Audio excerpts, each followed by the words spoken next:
एक शांत महिला ईश्वर का उपहार होता है, मगर वही महिला अगर आपकी जिंदगी को खराब करने पर तुल जाए तो जिंदगी को नर्क बनाने से कोई नहीं बचा सकता है। सोशल मीडिया पर लगातार युजवेंद्र चहल और धनश्री वर्मा के डिवोर्स की खबरें चल रही है, यानी कि धनश्री वर्मा और युजवेंद्र चहल दोनों के बीच डिवोर्स की खबरें लगातार सोशल मीडिया पर वायरल हो रही है। और उसी बीच जो है युजवेंद्र चहल की तरफ से इंस्टाग्राम पर एक पोस्ट लिखा गया है जिससे यह तय माना जाए कि अब युजवेंद्र चहल धनश्री वर्मा से अलग हो चुके हैं और दोनों के बीच जो पारंपरिक शादी के रिश्ते थे वो टूट चुके हैं और डिवोर्स हो चुका है। आपको बता दें कि पिछले 2 दिनों से लगातार सोशल मीडिया पर इस तरह की खबरें वायरल हो रही थी और जब हम इस खबर की पुष्टि करने निकलते हैं तो हमें यह पता चलता है कि धनश्री वर्मा ने अपने इंस्टाग्राम अकाउंट से तमाम तस्वीरों को डिलीट कर दिया है जो युजवेंद्र चहल के साथ था और साथ ही साथ अनफॉलो भी कर दिया। तो दूसरी तरफ युजवेंद्र चहल ने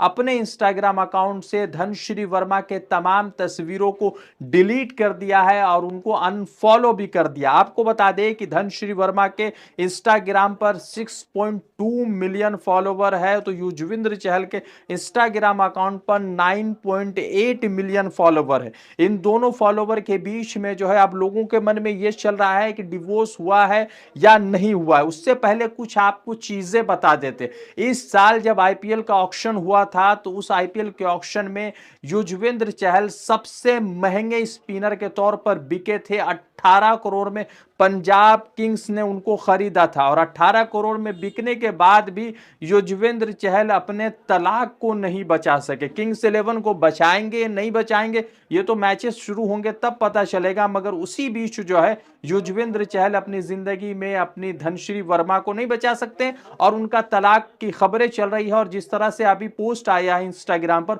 उससे लग रहा है कि तलाक भी हो गया है। आपको बता दें कि इन तमाम चीजों में जो तलाक की खबरें अभी लगातार चल रही है, चाहे इससे पहले मोहम्मद शमी और हसीना जहां की तलाक की खबरें चली थी, फिर उससे पहले उसके बाद जो है हार्दिक पांड्या और नताशा स्टैनकोविक की तलाक की खबरें चल रही थी। तो इन तमाम चीजों में एक चीज बड़ी समानता के साथ देखी जाती है। जितने भी ये 3 तलाक की खबरें चल रही है और जो 3 तलाक हुए हैं उन तमाम तलाक में 4 साल का मुद्दत है, यानी शादी अगर 2020 में हो रही है तो तलाक 2024 में हो जा रहा है, शादी अगर 2014 में हो रही है तो तलाक 2018 में हो जा रहा है, शादी अगर 2020 में हो रही है तो तलाक जो है जनवरी के 2025 में हो रहा है। आपको बता दें कि युजवेंद्र चहल ने सोशल मीडिया के इंस्टाग्राम पर एक स्टोरी लिखा है। उस स्टोरी से ये स्पष्ट हो रहा है कि युजवेंद्र चहल अब सेपरेट हो चुके। उन्होंने किसी का नाम मेंशन नहीं किया मगर एक स्टोरी लिखा और उसमें कई सारे ऐसे शब्द लिखे हैं, वो शब्दों को अगर आप देखेंगे तो पता चलेगा कि डिवोर्स हो चुका है। युजवेंद्र चहल ने लिखा कि hard work spotlights the character of people, you know your journey, you know your pain, you know what all have you done to reach here. The world knows you stand tall, you have worked with all your sweat to make your father and your mother proud. Keep standing tall like a proud son always. यानी कि युजवेंद्र चहल अपने लिए ये लिख रहे हैं और अपने आप को दिलासा दे रहे हैं कि आप जो है जहां पर खड़े हैं स्टैंड रहिए और वहां पर खड़े अच्छे से रहिए। यानी कि ये बात माना जाए कि युजवेंद्र चहल और धनश्री वर्मा का डिवोर्स हो चुका है। धनश्री वर्मा और युजवेंद्र चहल के तलाक से पहले 2 बड़ी खबर आपको समझाते हैं कि आखिर हसीना जहां मोहम्मद शमी, हार्दिक पांड्या और युजवेंद्र चहल के तलाक में जो कॉमन चीज है वो किस तरह से काम करती है। आपको बता दें कि मोहम्मद शमी की हसीना जहां से शादी 2014 में होती है, फिर 2018 में एक एफआईआर रिपोर्ट रजिस्टर होती है मोहम्मद शमी के खिलाफ जहां पर कहा जाता है कि डोमेस्टिक वायलेंस किया जा रहा है मोहम्मद शमी की तरफ से उनकी पत्नी पर। फिर उसके बाद ये जो है मामला तलाक हुआ नहीं हुआ इसकी कोई पुष्टि नहीं है,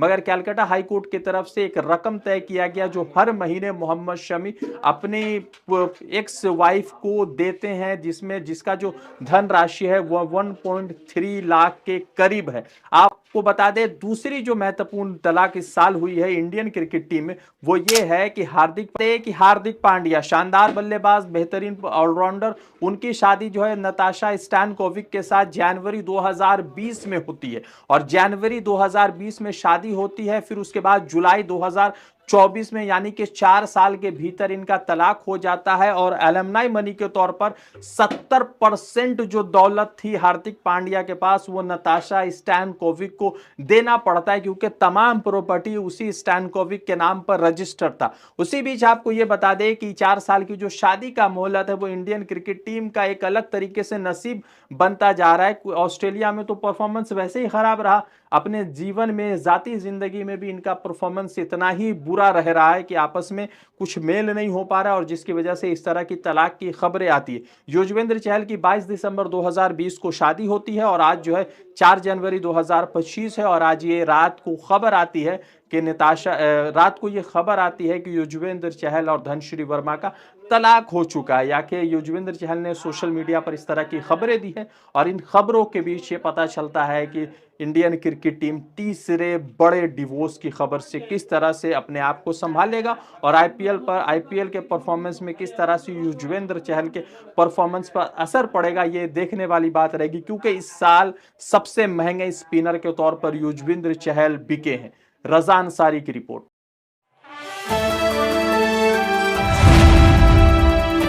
द इंडियन खबर, सच आपके सामने।